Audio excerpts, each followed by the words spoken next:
From the EPR Creation Studio, this is Unconquered with Doc Staples. As always, this podcast is brought to you by EPR Creations, bringing you the best of internet marketing and website development for an affordable price. By Louis Marquez of Momentum Realty in Jacksonville, Florida, and by Shenandoah Newsma of shenrealestate.com in the Research Triangle of North Carolina. As always, sponsors really help me out a bunch. And it helps me a bunch if you guys support my sponsors. Also, don't want to forget Nathan and the folks down at Garage Makeovers down in South Florida. If you live in South Florida and you have a garage and you want your garage to be the envy of your neighbors, give Nathan a call over at Garage Makeovers and let him know you heard about him from the Unconquered podcast with Doc Staples. Will help me a great deal. All right, well, it's that time. It's rivalry week. Florida State preparing to host rival University of Miami, Florida. And this is going to be a big one. Miami of Florida comes in ranked third in the country. A lot of people think that they've been playing as well as anybody.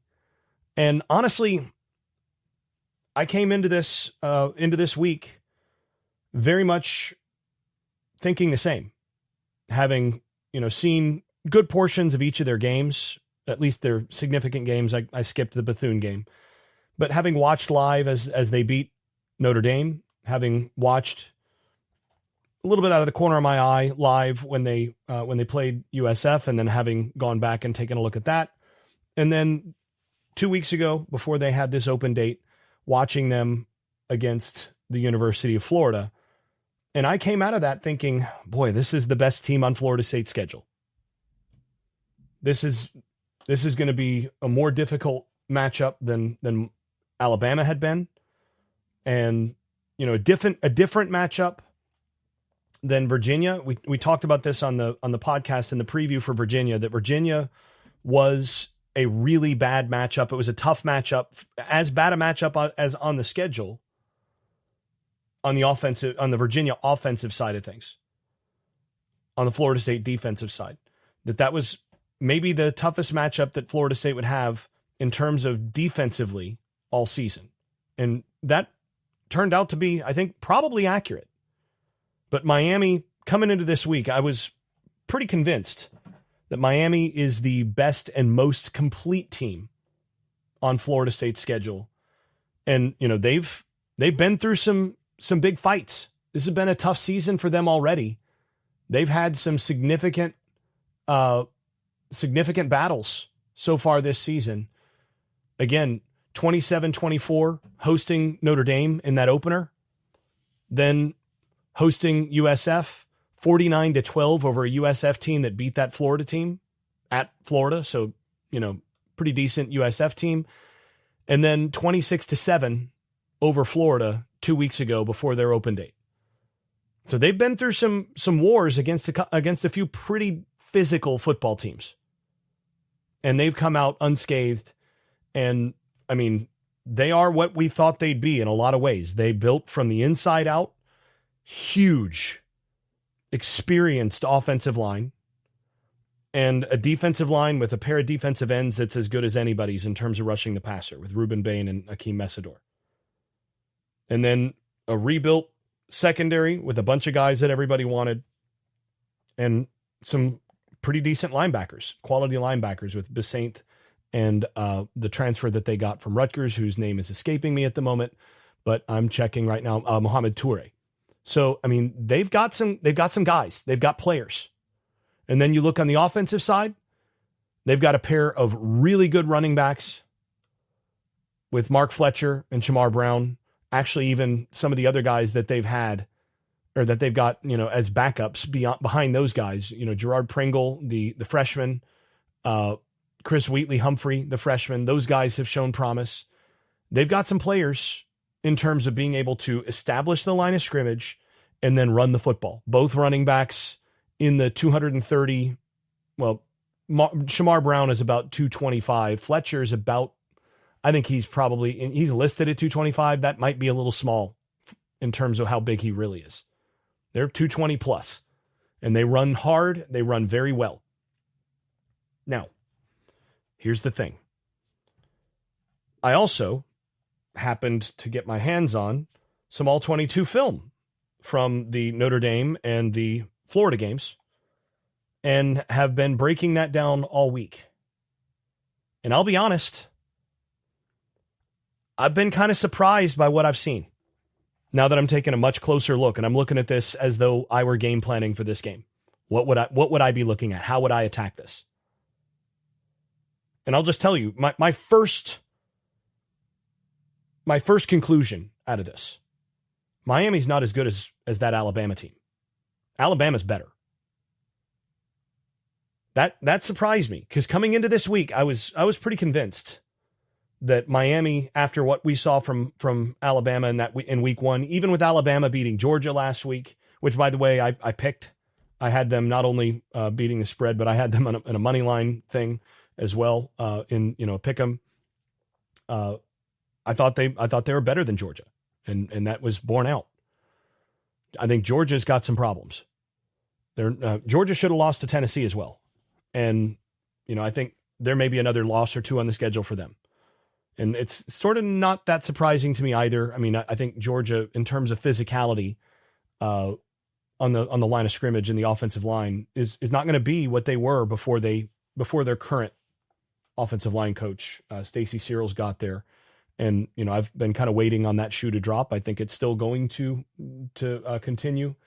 And I think also the massive talent edge that they've had over everybody else is not quite the same. It's not there because everybody else has loaded up in ways that have, even that out. And I think Lane Kiffin's right that the age of the SEC dynasties of, Alabama and then Georgia and them just being head and shoulders better than everybody else in that conference, that's probably over.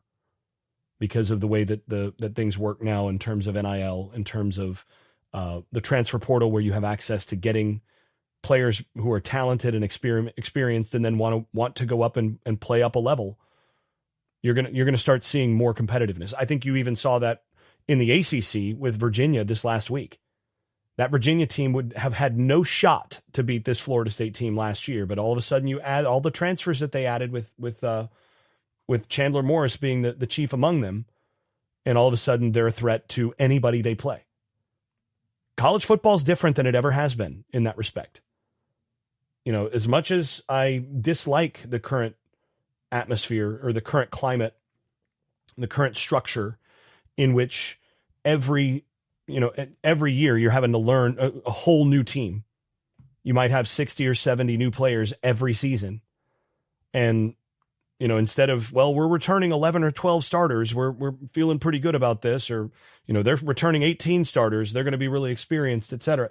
All that stuff is different now because you might return 4 starters, but you might get better because those guys that you just got are transfers. It's, basically a every year free agent era. And I don't like that in terms of how this works for rooting interests and just the nature of the way that the game works. But it does lead to parity in certain respects. Year over year, there's more volatility and it's harder to sustain advantages long term when you can't just stash players on your roster for 4 years while they're, waiting their turn for the first 3, these sorts of things. We're also hitting the end of the COVID era.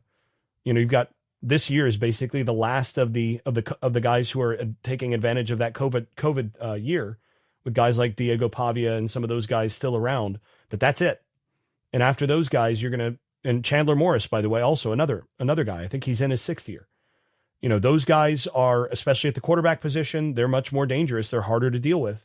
And then you start to get younger players, you go from that to suddenly having at, elite programs, sometimes you have a freshman or a sophomore with very little experience starting, and it makes a big difference. So we're still in a period of where things are adjusting and resettling and all of that. But yeah, all that said, Alabama went into Georgia Alabama went in there and beat Georgia. Not surprised. But I still, coming into the week, thought that this Miami team was the superior team. Better on the offensive line, better in terms of pass rush, overall, a better quarterback in Beck, overall just a better team. Still in the same kind of tier, but a better team. That's what I thought. And then I watched the All-22. And I started noticing, I didn't expect that. There are some weaknesses on this team. This Miami team has some things that, boy, if I were Gus Malzahn, if I were Mike Norvell, if I were Tony White, I know exactly how I'd be attacking this Miami team. Now, that said, if I'm the Miami staff, I know how they're going to attack me as well. But there are some things to attack.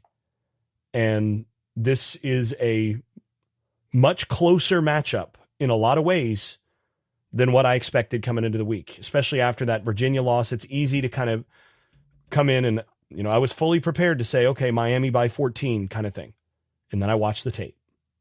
So here we go. We're going to go ahead and start on the Miami defense side. So the obvious sort of elephant in the room that we're just going to get, we're going to go ahead and address. Miami's defensive end pair with Akeem Mesidor and Ruben Bain are really, really, really good. They're as good a bookend pair on the defensive at the defensive end position as anybody has in the country. Now, for what it's worth, another team that has pretty comparable personnel at that spot happens to be the Alabama team that Florida State beat. So take that for what it's worth. But I mean, if you're just going to go to Pro Football Focus grades, Ruben Bain's defensive grade on the season is 95.8. His pass rush grade is 92.3. Run defense grade, 92.6. Akeem Mesidor, overall grade, 91.4. Pass rush grade, 90.8. Run defense, 86.4. Those dudes are studs. They're really, really good. And Miami does a good job of moving them around to get advantageous matchups as well. They don't just line those guys up on the edge, play after play after play, and leave them in one spot and just have them do their thing. They move them around, and there are a number of plays in which they're putting Mesidor and Bain on the same side, and they'll overload that and try to get one-on-ones with your offensive line. Basically what they want to do is they want to identify which of your guards can't block one of those guys. And they're going to ask you to single block. They're going to overload one side, and they're going to say, go ahead and single block both Bain and Mesidor. And they'll often have a defensive tackle straight up over the center there, so the center can't help either. They want to get you single blocking those two and let them. One of those guys is going to win the one-on-one. That's what they like to do. Now, here's the thing. That's perfect for Florida State. If you're Florida State and you see that, you go, oh, that's great. Thank you. Because Florida State will do exactly what Notre Dame did whenever they saw that and run quarterback draw. Basically run right away from it. And those guys are now essentially out of the play. And if you can block the guy who's responsible for the quarterback, you get one of those guards or even the back. If he can get a body on that linebacker who's the spy responsible for the quarterback, all of a sudden you got Tommy Castellanos out there running free. Florida State's saying, please, we beg you to overload one side like that for the purpose of pass rush. It's going to play right into what FSU and Gus Malzahn like to do. But against Florida, against USF, that was devastating. They couldn't block them. Because Florida, and this is actually another thing that I should mention, Florida was shockingly poorly coached. Like, watching the All-22 of that Miami game was revealing. Because Florida is a badly coached football team. I mean, I kind of knew that, but I didn't realize how bad it was. I mean, I don't know what they're doing there. I didn't get through the first two drives before there were 4 or 5 plays where I'm going, what are they doing? Why would you call that? Why are you calling that into that? Like, and does Lagway even know it? Like, he doesn't understand what they're trying to ask him to do, but frankly, I don't either.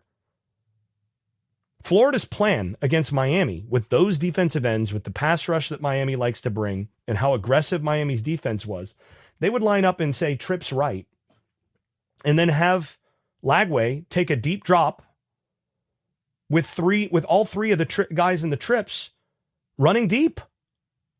So you got like a deep cross, you'll have a deep post, and then a vertical route, and Miami would just match those, and nobody would be open, and Lagway's just standing back there with no options. You're like, what are you doing? There's not even a hot read. There were so many cases where I'm just like, what are they? I don't understand what Florida's doing. Florida's offense is really poorly coached. And Lagway, by the way, has regressed. He is poorly coached. I haven't looked up who their quarterback coach is, but we're talking about like Daryl Dickey level malpractice here in terms of, Daryl Dickey coaching Chris Ricks to get worse. We're talking about that. I mean, Lagway is a mess mechanically. He doesn't know where he's supposed to go with the football half the time. And when he does know where he's supposed to go mechanically, he doesn't look like he knows what he's supposed to be doing. It's bad. And so, Florida was really bad offensively. There were other times where Miami overloads one side of the offensive line, and they're dead set on bringing, they've got head up defensive tackle, head up on the center, and then they've got two other defensive linemen, one in the 3 technique and then one outside the offensive tackle. And then they've got a backer coming off of that as well. So they got 4 guys to one side of the offensive line, and they're telegraphing this pre-snap, and Florida runs directly into that side. It was baffling. And so when I was watching that, I'm going, Miami's good on defense, but I mean, how much of this is just because Florida's really bad? I mean, now I understand. I haven't seen the All-22 of South Florida against Florida, but now I understand how USF beat them. Because Florida, offensively, that's bad. I don't see how they can justify keeping that staff beyond this year. I hope they do, though. It'd be great. I mean, wow. But beyond that, Miami against the better teams on their schedule. Again, I watched Notre Dame. I watched the Florida game. Against the better teams on their schedule, one of the things that you can see is that they are very aggressive up front. They are going to try to get into the backfield. They're pass rush oriented, very much so. They are trying to cause problems for your quarterback in the passing game. And then behind that, they'll play a combination of some cover 2 man, which they used a decent amount against both Notre Dame and Florida, and then some more aggressive stuff. They'll go robber. They'll go into a lot of man free. They run a lot of man tight coverage looks because they do like to bring pressure. They like to bring 5. Sometimes they'll bring 6. But they like to have that extra guy down if they can. But I was surprised by how much 2-man I saw. But I would say that their kind of base was more of a man-free type thing. But they are multiple in the secondary. But they're pretty aggressive. They do like to press. They do like to get after you. And they're going to try to essentially put pressure on your offense to beat their pass rush. Here's the thing, though. When I look at their run defense, I think their defensive tackles are,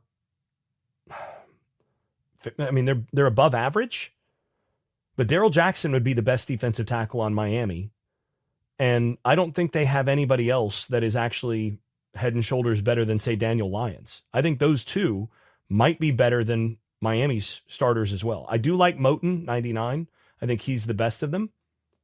But on the whole, I thought their defensive tackles were kind of Jags, just a guy.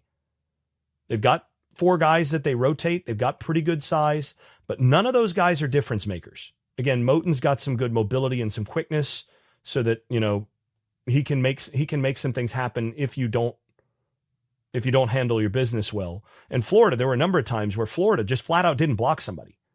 So, I mean, I watched there was another play where they've got like a zone look, and the center just immediately starts climbing to the linebacker, and the guard goes for another player, and they just leave the defensive tackle completely unblocked.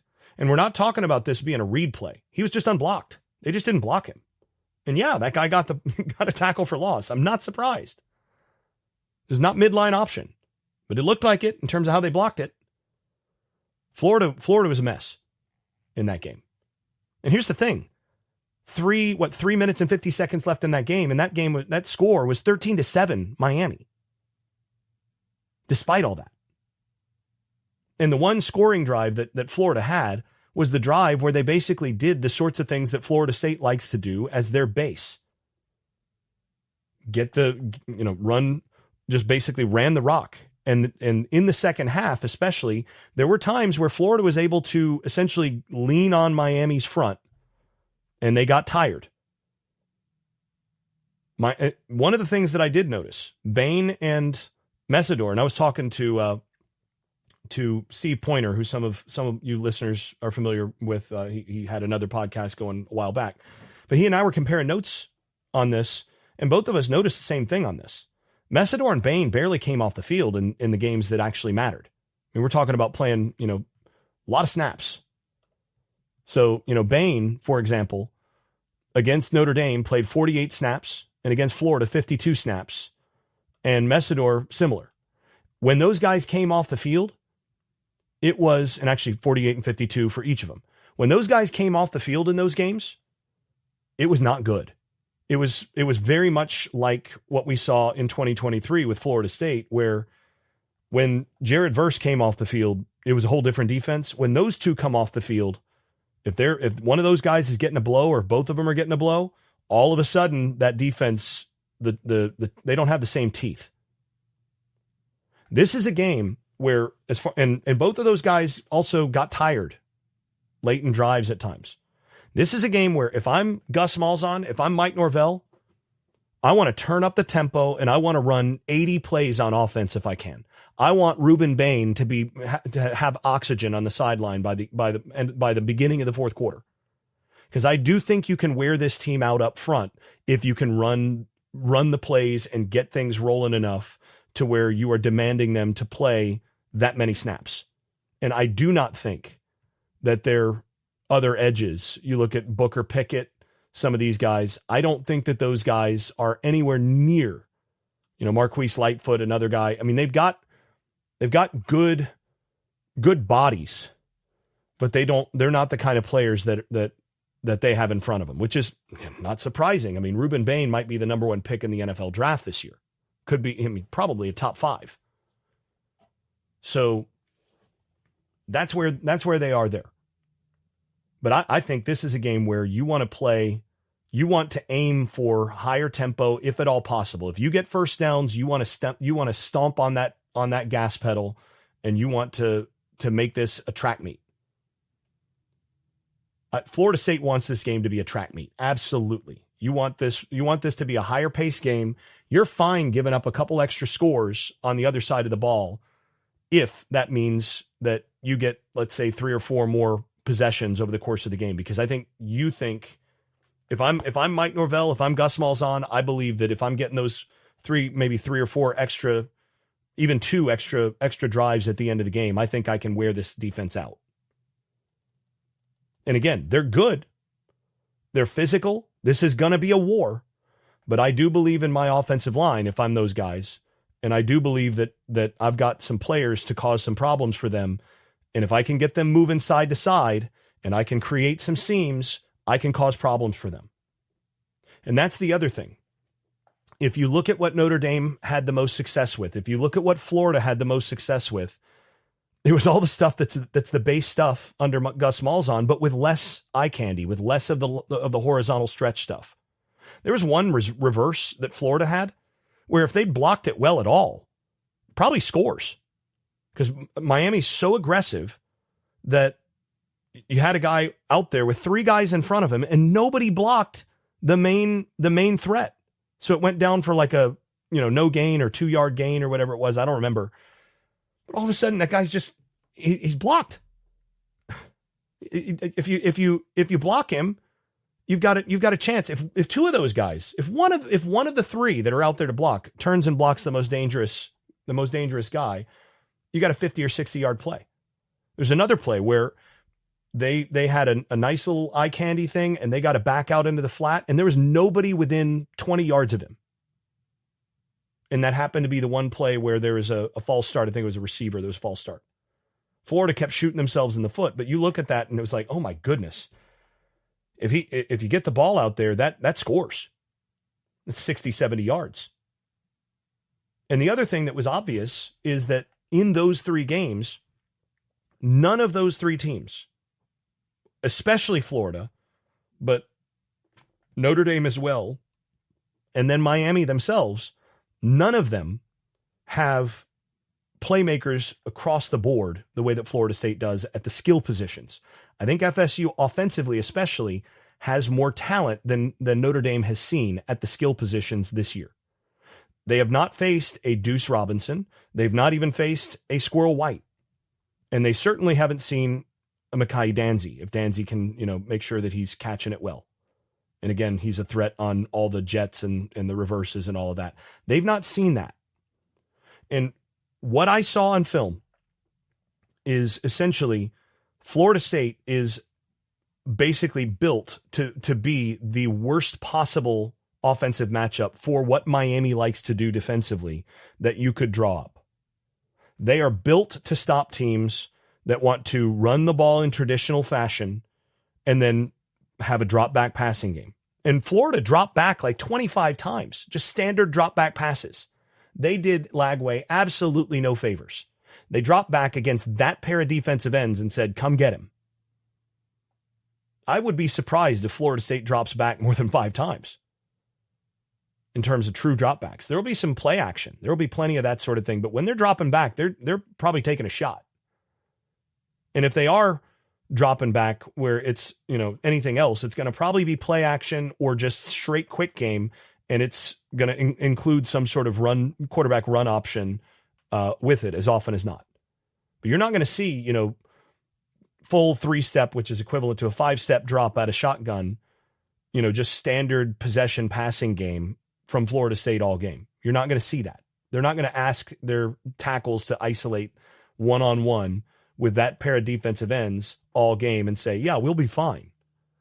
Instead, Florida State's going to try to run the football 40 or 50 times, 45, 50 times with all sorts of different eye candy and action to create seams and get the ball when they can to those big playmakers on the edge.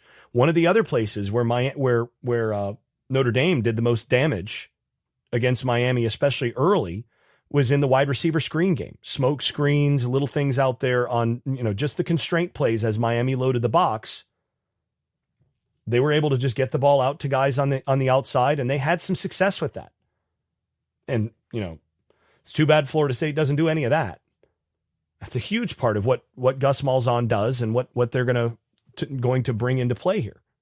They want to get guys like Squirrel White and Danzy and those guys, their hands on the ball on the outside and say, make that guy miss and go make a big play. And, there were opportunities that Miami had there.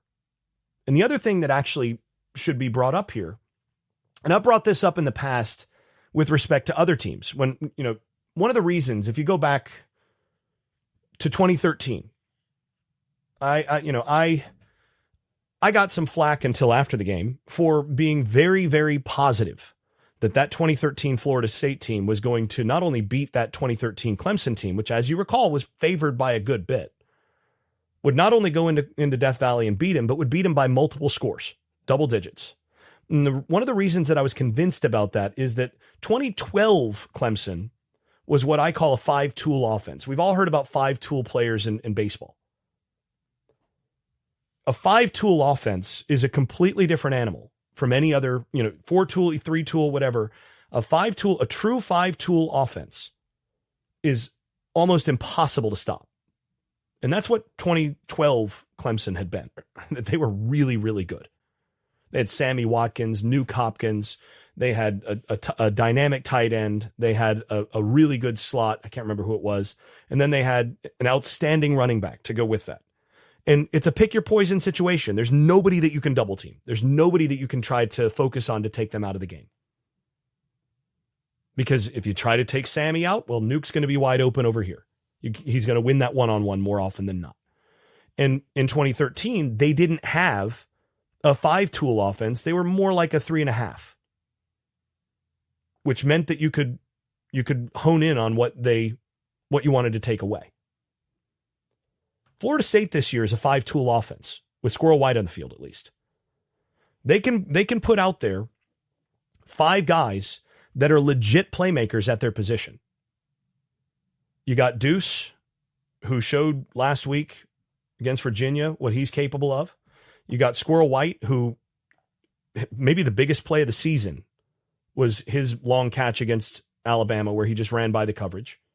You've got Mekhi Danzy, who is still learning in terms of the whole position, but we all know how dynamic that guy is.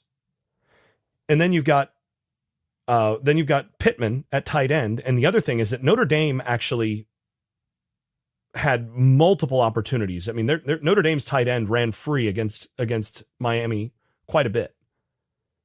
And Notre Dame wasn't able to take advantage of it because he dropped, three or four of them. They were really, really key drops. There are a couple of them. If he catches them, Notre Dame probably wins that game.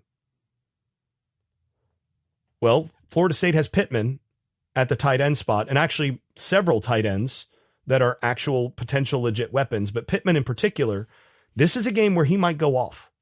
This is a game where he's going to have some opportunities because of how Miami likes to defend and trigger so quickly with their linebackers. He's going to have opportunities. And then you've got the back, and they've got several. You know, you've got Sawchuk, you've got Usman Kroma. They've got some backs. You've got Jalen Lucas. So, you know, you could put 5 guys out there in terms of potential weapons for Castellanos to get the ball into their hands. And all of those guys can actually make not only be good players, but be playmakers. And then you add Castellanos to that mix, and that's like a 6-tool offense because of his legs. Now, I do think some of his limitations as a thrower, they do limit you a little bit, but he's been efficient this year.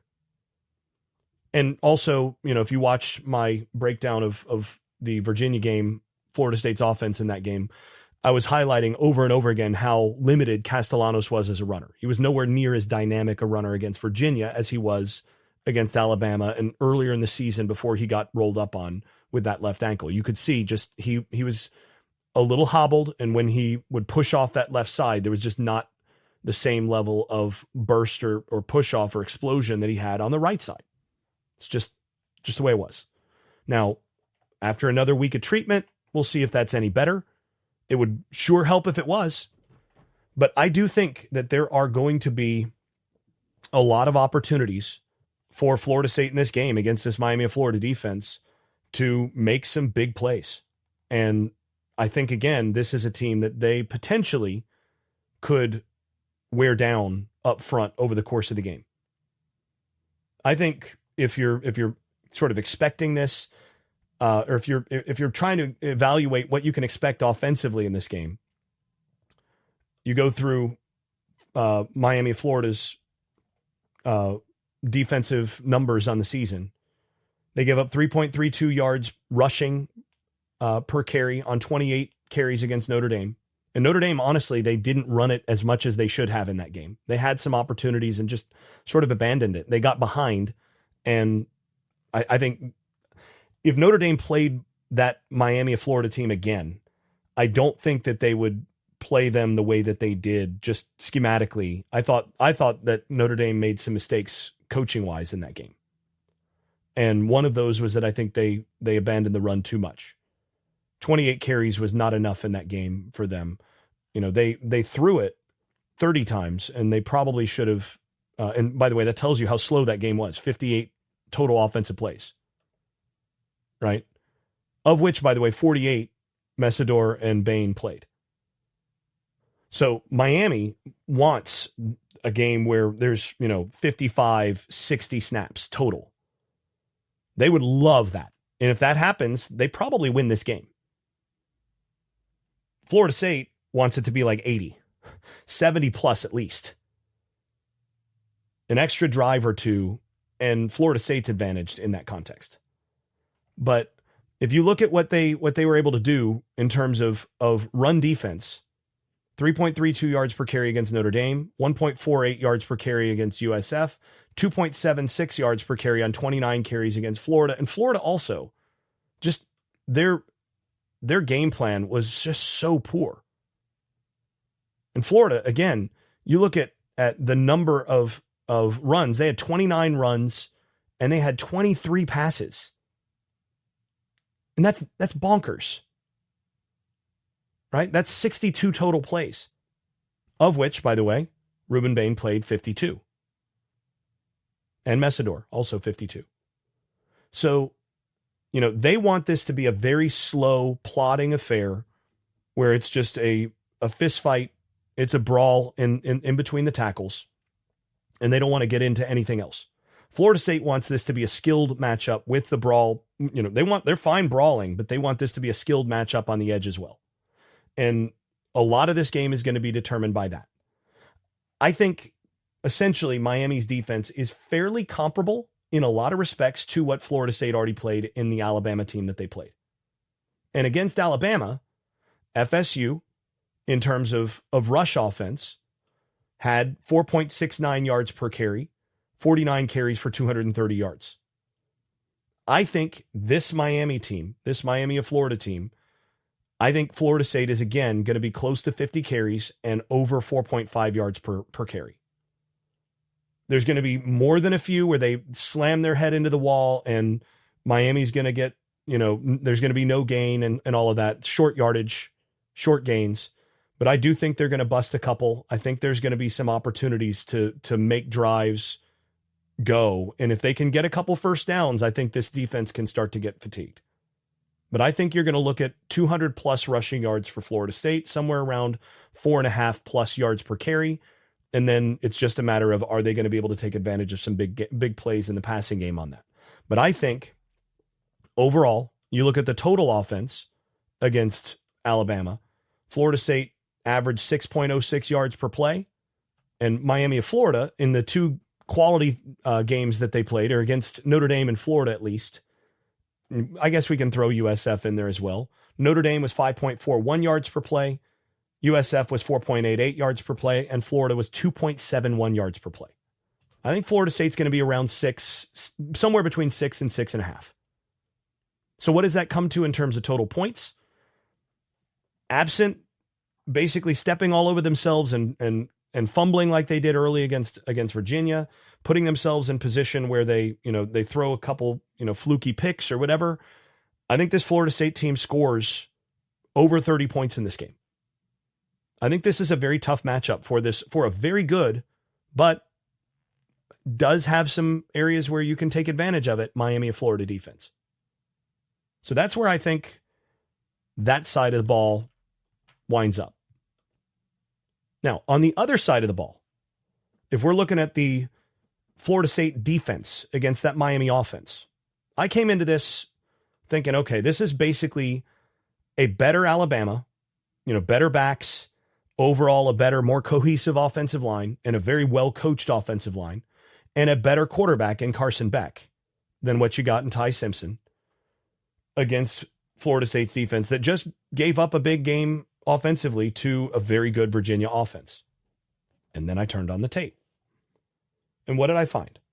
What I found is no surprises on the offensive line and the running backs. Miami's got dudes across the board there. This is going to be an absolute brawl between the tackles in this game. Miami is going to try to run the football, try to create a wall, and just run down your throat all game. And they want to do that with a slow tempo, slow pace, while just grinding you into powder. That's what they do. And then off of that, they're going to play action with Carson Beck and do some straight drop back stuff. They don't do a whole lot moving him around. He's kind of a stationary target for the most part. They just want to put him on a spot and then let him throw mostly possession stuff. One of the things that has really stood out to me in watching their offense is how really uninspired I've been by what I've seen from Carson Beck. Almost all of his damage has been done not only 0 to 10 yards from the line of scrimmage, but in the middle of the field. So between the numbers in the 0 to 10 yards from the line of scrimmage category, he's in that area. He is 19 of 30 for 271 yards, 2 touchdowns, and 126.5 NFL passer rating. You cannot let Carson Beck basically dink and dunk you at 10 yards, play soft, and just give up those underneath catches, because he is not missing there. To the left, he's 4 of 4 for 42 yards. To the right, he's 6 of 8 for 47 yards. Under 10 yards from the line of scrimmage, so 10 air yards beyond the line of scrimmage, this guy has been absolutely lighting it up. He's been very accurate. He's put the ball where it's supposed to go. No mistakes. Very, very good. As soon as you get beyond 10 yards down the field, though, to the left, he's 0 of 2. To the right, he's 2 of 3 for 1 touchdown, 20 yards. Between the numbers, 9 of 17, so now right around 50%. No touchdowns, 1 pick. And if you go deep, outside left, 2 of 3 for 75 yards. He had a long one there. And then right, 2 of 6 for 47 yards, no touchdown. And by the way, the 2 of 3 for the 1 touchdown between 10 and 20 yards, that was the one-handed catch against Notre Dame that was inches from being an interception, but was just a fabulous catch. It was a little bit off-target throw that was floated. And then between the numbers, 4 of 8 for 112 yards when he's more than 20 yards downfield. 4 of 8 for 112 yards, 3 touchdowns, 2 picks. As soon as he has to throw more than 10 yards down the field, it's not been great. There's been a major difference in terms of what he's able to do. In this game, the first thing that I'm looking at is Miami doesn't do a lot of the misdirection and, kind of eye candy stuff that Gus Malzahn and some of those kinds of offenses do. Miami's going to line up and they're going to, what they're going to do. They're going to run duo. They're going to run inside zone. They're going to run some counter and power, and they're going to line up in big personnel and try to just bash you across the face over and over again. And then beyond that, as we talked about, short passing game. In this game, if I'm Florida State, first of all, I go big personnel on the defensive line more often than not. This is not a James Williams game in terms of the edge as much as it is some of the bigger guys. You might get an extra defensive tackle out there at times. You're trying to get big. You want, Jason Jones, Jason Jenkins, that is. You want him to be the, primary defensive end that's out there, a little bit bigger guy. Deontay McCray, you want, DeMonte Diggs as much as if he's healthy. You want the Desirs out there. You want your run-stopping guys out there on the edge in addition to the inside stuff. This, tell you what, it will help Florida State a bunch, and I haven't seen the injury report yet, but it will help Florida State loads if they can get Wynn back on the interior, Kevin Wynn. If they can just get him for 10 or 15 quality snaps at the defensive tackle spot, at that nose spot, with his mass, with his power, if they can just get 10 or 15 snaps, quality snaps from him to eat up some of that, and also to provide the ability to move Darrell Jackson around, or just to give Darrell Jackson a blow.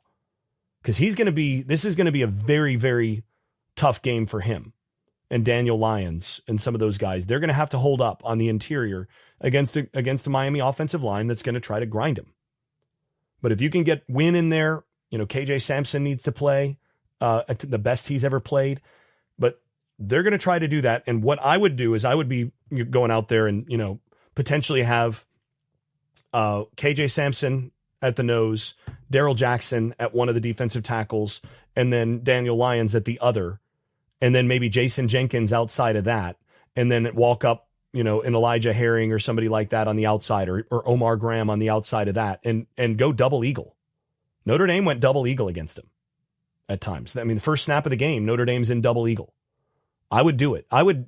If I have it in my playbook, I'm running some 46, some old Buddy Ryan style, cover all three of the interior offensive line guys with my defensive players, and then stunting and working out of that, because I'm pulling out the stops to stop what they're doing on first down in the running game.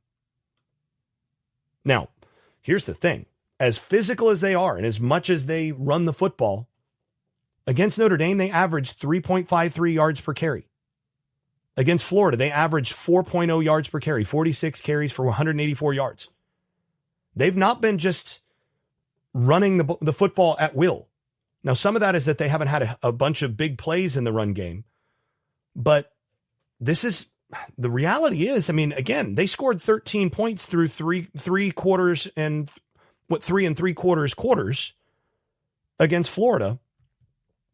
And it was partly because Florida's defense was able to match the physicality. And eventually Florida went for it deep in their own territory twice and gave up 2 late touchdowns that made that score look very different. But fact of the matter is, 4 yards per carry there, 3.53 against Notre Dame. I think you can match that if you really invest in stacking the box the way that you have in the past. Whereas Virginia was a game that was not suited for what this defense really has personnel wise, and for what White likes to do. This Miami team offensively does exactly what he wants to see in order to stop it.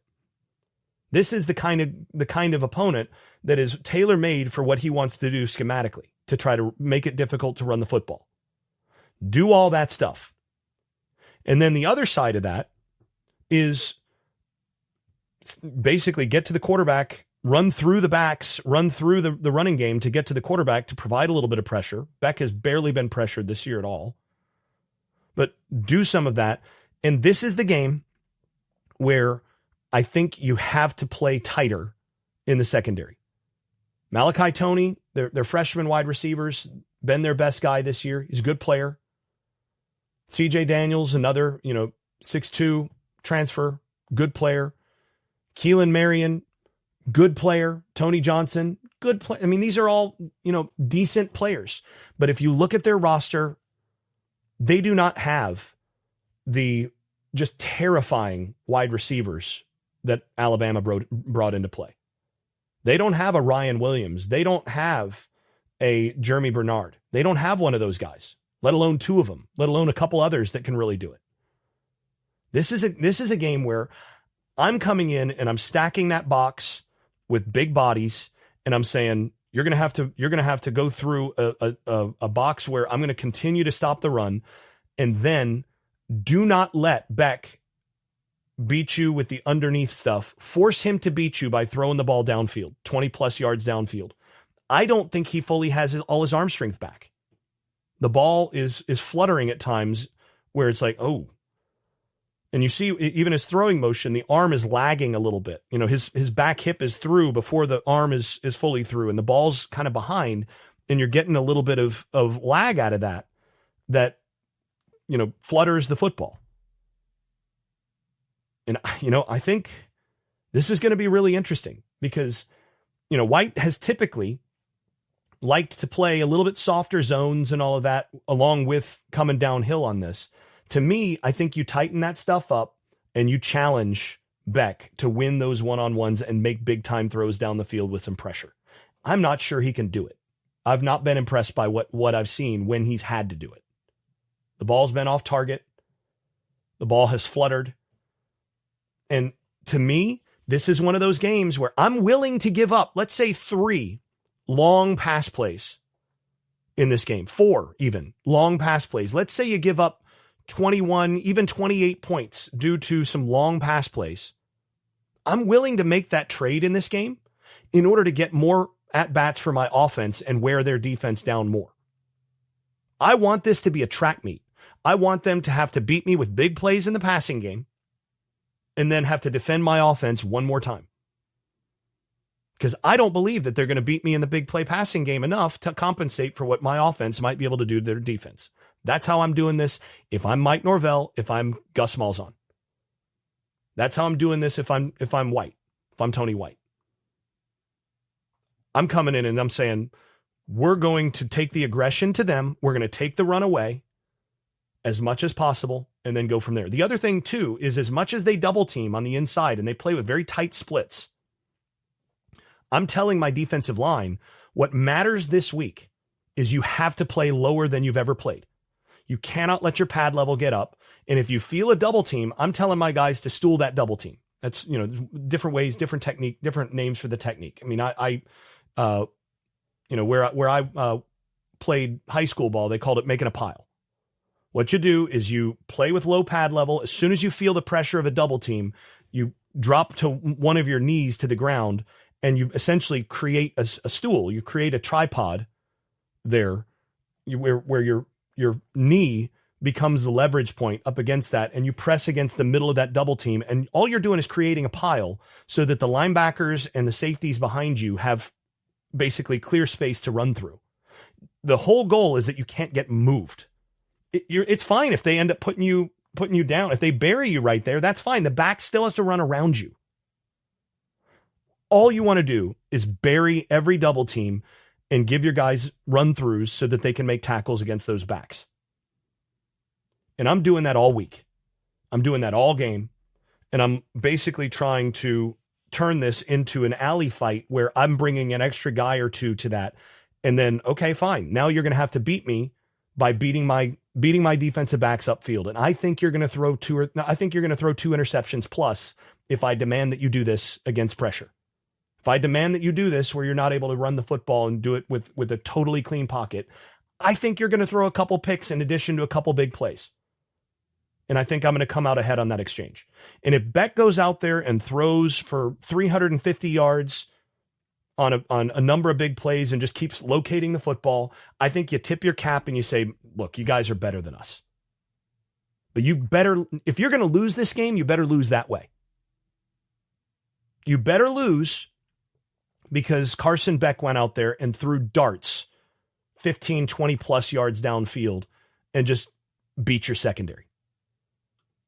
You can't lose this game any other way. That's what you have to force in this game. Make him earn draft position. Because I don't think he's going to do it. And I think ultimately, if I'm handicapping this game on this side of the ball, against Notre Dame, they averaged 4.99 yards per play. Scored 27. Against Florida, 4.53 yards per play. Scored 26. But it was only 13 before that final short field drive with under 2 minutes left after Florida tried to go for it inside, well, deep in their own territory. So it's 20 points in that one. And you better rotate your interior. You better rotate that defensive line and play, 11, 12 guys if you can. Make this into a war and make it so that Beck has to beat you. But I think you can do you can produce very comparable defensive numbers to what Florida did and to what Notre Dame did. I think Florida State's defensive line is better coached, better fundamentally than Florida's. Florida played much higher pad level than I thought they would. I think Florida has probably better overall talent than Florida State on the defensive line. But I think there's more depth, and I think they've been playing with better overall pad level on the season than what Florida has. But I think all that ends up evening out. I think Florida also probably has a little bit more talent in the secondary. So Florida gave up 4.53 yards per play. Notre Dame gave up 4.99. I'm going to say somewhere around 5. 4.5 to 5, because you're going to give up more plays in this game because you're going to refuse to let them grind you. You're going to force some big plays to beat you. I think right around 5 yards per play is what I would expect here. Now, keep in mind, I just said Florida State. I'm expecting somewhere around 6. I think FSU outgains Miami of Florida by about a yard of play in this game. So that brings me then to the final segment here, the segment where I'm summarizing what I expect to happen in the long haul. And I haven't talked special teams, but I think this ends up being a pretty even special teams battle as long as FSU can catch punts. That's to me the kind of X factor in this game is the punting situation, or the punt return situation for FSU. Catch the punt and you're probably winning the game.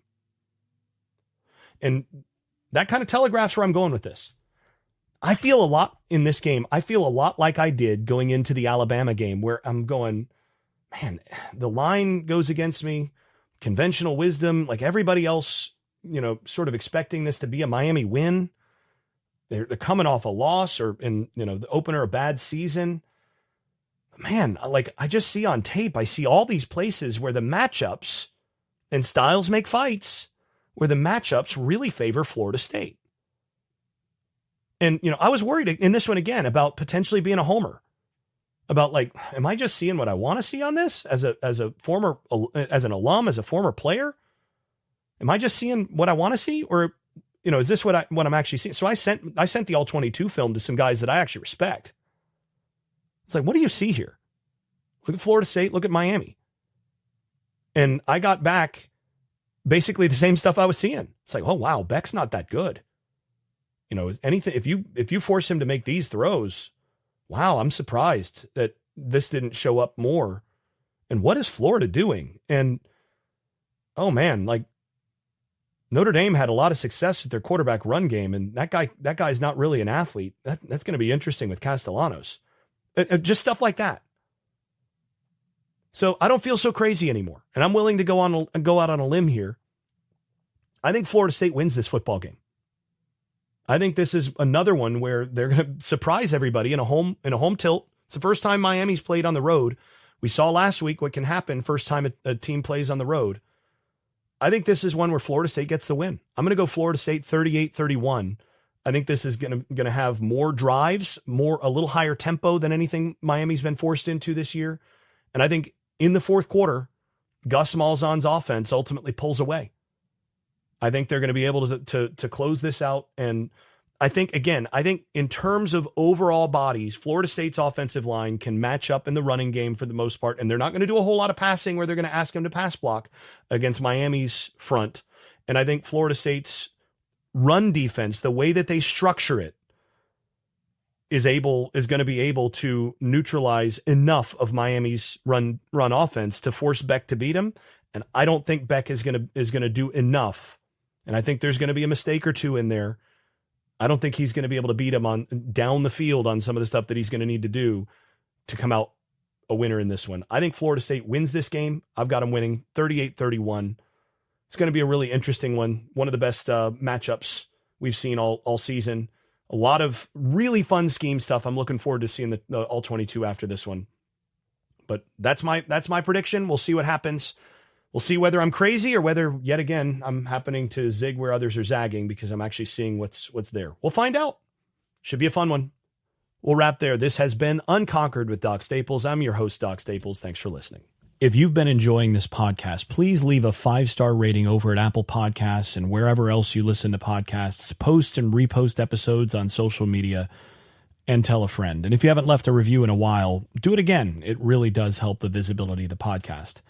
Before we go, I'd also like to thank my advertising partners once more. That's EPR Creations, Luis Marquez of Momentum Realty in Jacksonville, Florida, Shenandoah Real Estate in the Research Triangle of North Carolina, Garage Makeovers, the #1 garage remodeling company in South Florida, and Justin Galloway of Benchmark Mortgage, serving Florida, Tennessee, and Kentucky. You can also stop by the Unconquered Shop at unconqueredpodcast.com, where you can buy stickers, pins, magnets, t-shirts, and other swag. I am especially grateful for those of you at the Dynasty level. That is Brian Leininger, Dave Blair, Jack Horton, Jonathan Kennedy, Lee Caswell, Travis Smith, and Tyler Kashishki. You all are far more generous than I deserve. Thanks to you all. This has been Unconquered with Doc Staples. I'm your host, Jason Staples. Thanks for listening, and thanks for your support. I made this.